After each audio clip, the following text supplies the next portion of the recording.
Assalamualaikum warahmatullahi wabarakatuh. Selamat pagi anak-anak kelas 3. Hari ini kita masih tema 1, perkembangan hewan dan tumbuhan. Subtema 2, pertumbuhan dan perkembangan manusia, mata pelajaran bahasa Indonesia. Pernahkah kalian bertanya atau membuat kalimat tanya? Apa sih itu kalimat tanya? Kalimat yang berisi pertanyaan. Tujuannya untuk mendapatkan jawaban.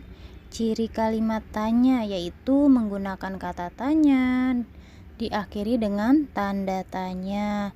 Seperti yang sudah kalian pelajari di kelas 2, kata tanya itu ada apa, siapa, di mana atau kemana, kapan, bagaimana, mengapa, berapa. Nah, apa sih itu kata tanya?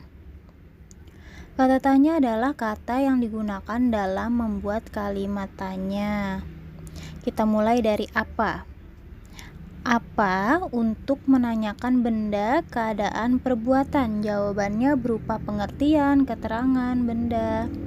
Nah, contohnya, apa yang dilakukan ibu sebelum makan? Jawabannya, sebelum makan ibu mencuci tangan dan berdoa. Nah, pertanyaannya menanyakan tentang perbuatan, jawabannya berupa keterangan. Contoh lainnya, apa yang ada di dalam tasmu? Lalu, siapa? Siapa untuk menanyakan orang atau pelaku? Jawabannya berupa orang atau pelaku yang ditanyakan. Contohnya, siapa yang sedang tidur di kamar? Yang sedang tidur di kamar adalah kakak. Di mana atau kemana untuk menanyakan tempat? Jawabannya berupa nama tempat atau lokasi yang ditanyakan. Contohnya, di mana Lani membaca buku? Lani membaca buku di perpustakaan. Contoh lainnya, liburan sekolah dia akan pergi kemana? Di mana kita bisa mencuci tangan? Lalu kapan? Kapan untuk menanyakan waktu? Jawabannya berupa keterangan waktu yang ditanyakan. Contohnya, kapan Paman berkunjung ke Jakarta? Paman berkunjung ke Jakarta bulan Agustus. Nah, waktunya itu bulan Agustus.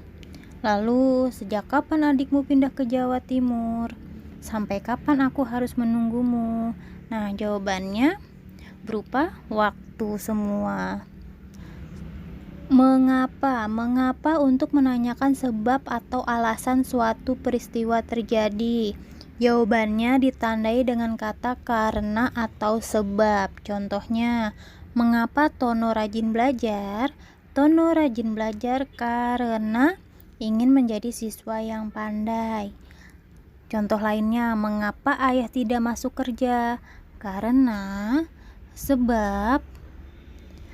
Mengapa aturan harus dipatuhi? Jawabannya karena, atau bisa menggunakan kata sebab.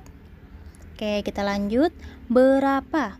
Berapa untuk menanyakan jumlah, harga, urutan, angka, atau tanggal.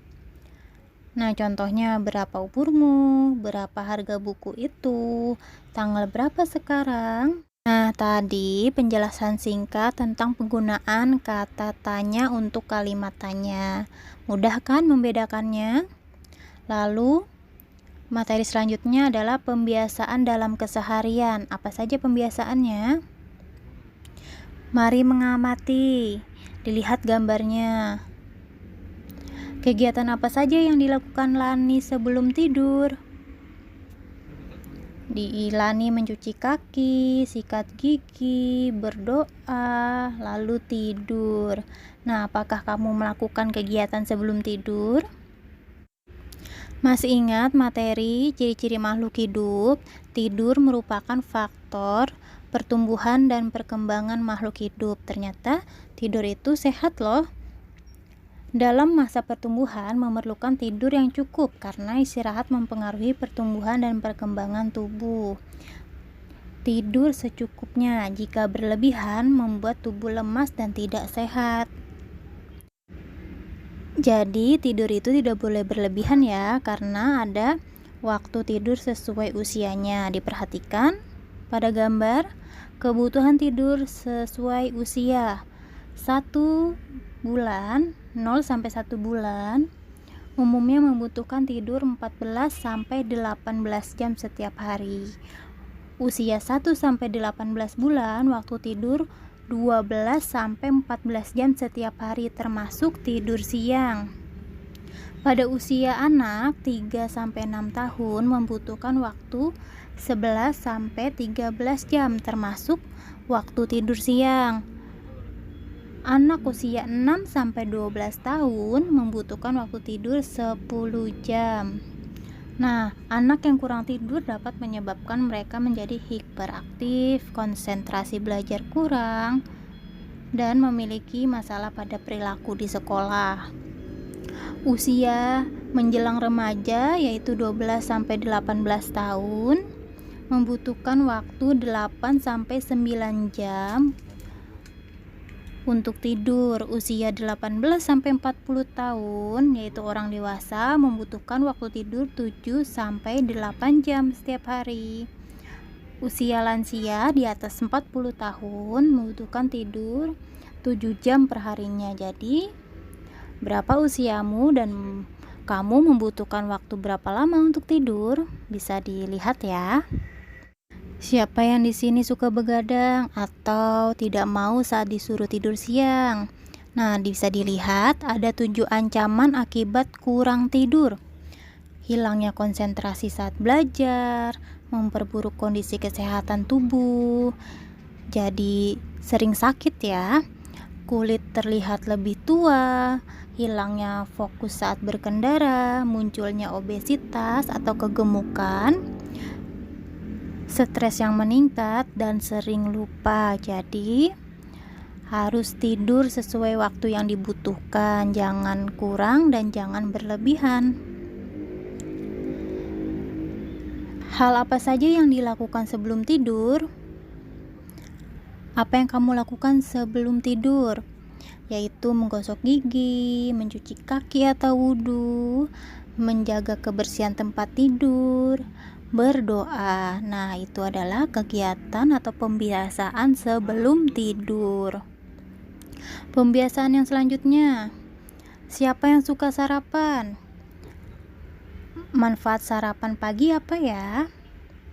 Nah, manfaat sarapan pagi setiap hari membantu melindungi tubuh dari penyakit, meningkatkan kemampuan otak, membantu menurunkan berat badan, dan memberi nutrisi yang dibutuhkan tubuh. Ingat, salah satu faktor pertumbuhan dan perkembangan tubuh adalah makanan dan minuman, selain waktu tidur.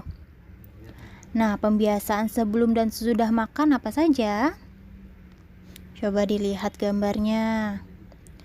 Sebelum makan, kita harus mencuci tangan, berdoa, makan menggunakan tangan kanan. Lalu setelah makan, pembiasaannya apa saja? Berdoa, mencuci tangan, merapikan dan membersihkan tempat makan. Siapa yang sudah melakukan pembiasaan tersebut? Tadi salah satu pembiasaan sebelum dan sesudah makan adalah mencuci tangan. Ada yang tahu manfaat mencuci tangan apa saja? Mencegah beragam penyakit, contohnya diare, cacingan, penyakit kulit, flu, mata, dan lainnya.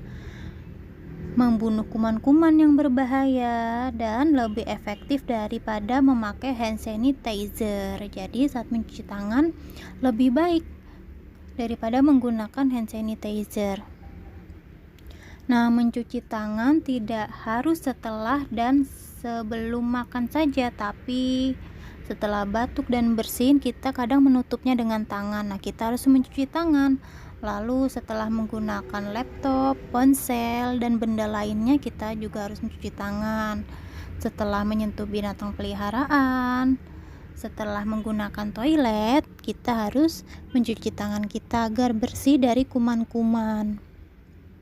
Pembiasaan yang selanjutnya, siapa yang suka berolahraga atau aktivitas fisik lainnya? Nah, berolahraga ini salah satu faktor pertumbuhan dan perkembangan pada manusia atau makhluk hidup lainnya. Nah, aktivitas fisik atau olahraga dapat mengurangi resiko berbagai penyakit berbahaya, yaitu membantu menurunkan berat badan, membuat bahagia, yaitu mengurangi stres, cemas, memperkuat otot dan tulang, menjaga kesehatan tubuh dan daya ingat otak, membantu tidur lebih nyaman. Manfaatnya banyak ya.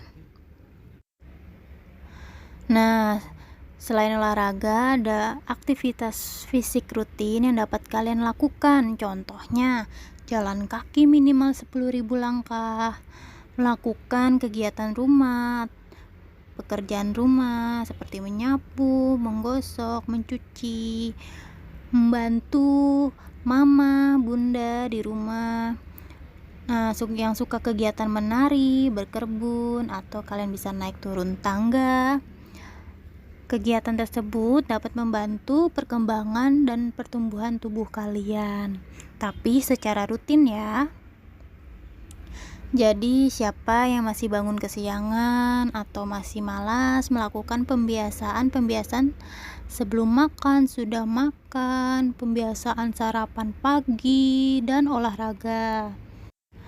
Nah, mulai sekarang, mulai dicoba pembiasaannya ya. Pembiasaan sebelum makan, sudah makan, pembiasaan sebelum tidur, sarapan pagi, olahraga, agar tubuh menjadi sehat dan terhindar dari berbagai penyakit.